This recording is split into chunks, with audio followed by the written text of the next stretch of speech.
Dans notre pays, 5 millions de personnes sont victimes d'isolement. C'est 1 million de plus qu'il y a 4 ans. RMC jusqu'à 16h, 100% Bachelot. Bruno qui nous appelle du département de la Somme. Bonjour Bruno. Oui, bonjour Roselyne. Alors, vous, qu'est-ce que vous faites ?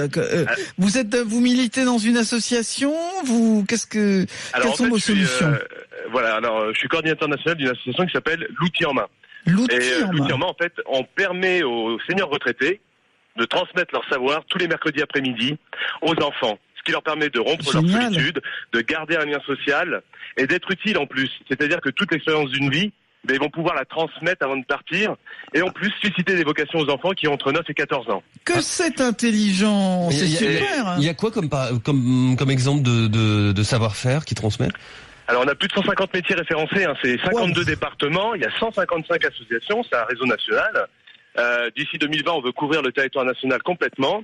Et dans les métiers, on va passer de 60% des métiers du patrimoine bâti, menuiserie. Savoir réparer un robinet qui fuit. Voilà. Et au-delà de ça, c'est que les jeunes vont pouvoir se confronter à la matière et de se dire, tout compte fait, je suis fait pour ça. Là, on a eu cette année un exemple extraordinaire, un ancien jeune de l'outil en main. C'est-à-dire qu'il est arrivé à 12 ans à l'outil en main, il voulait être boulanger. L'ancien qui est là, ils l'ont fait passer dans les différents métiers qui existent dans l'association où il était. Et cette année, il était médaille d'or, meilleur apprenti de France en charpente. C'est super. En charpente, alors qu'il voulait être boulanger. Disons qu'il a pu choisir son orientation. Il a pu choisir son orientation professionnelle ou scolaire. C'est ce qu'on donne. Et les gens, les seniors retraités, ils vont passer des moments extraordinaires parce que finalement, ils vont se sentir utiles. Ils vont avoir des projets tous les mercredis et pour l'année d'après en disant je vais faire ça avec le gamin. Et finalement, ils se sentent mieux, ils sont moins malades. Et même s'ils ont mal au coude, ils y vont, mais ils y pensent moins. Mais là, c'est quelque chose de formidable, cette notion que d'abord chacun se sent utile.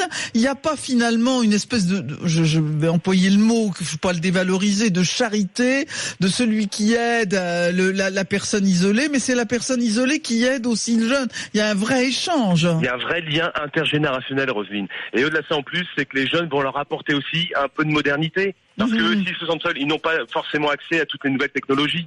Et les enfants, eux, ont accès aux nouvelles technologies. Ce qui fait que les anciens, qui viennent d'avoir un portable, le jeune va lui dire, attends, moi je sais, si tu veux m'apprendre un métier, mais moi je vais t'apprendre comment se faire un téléphone. Je t'apprends à manier le tournevis, et puis moi je sais manier la tablette. Et c'est ça l'échange. Oui, c'est un vrai échange. Sur l'outillenainmain.fr, il y a plein de choses, vous pouvez aller voir. Oui, important, vous nous dites votre site. Ça s'appelle l'outil en main en un seul mot. En un seul mot, l'outil en main. L'outillenainmain.fr. Voilà. Ceux qui cherchent des renseignements, ils peuvent aller sur le site de l'association.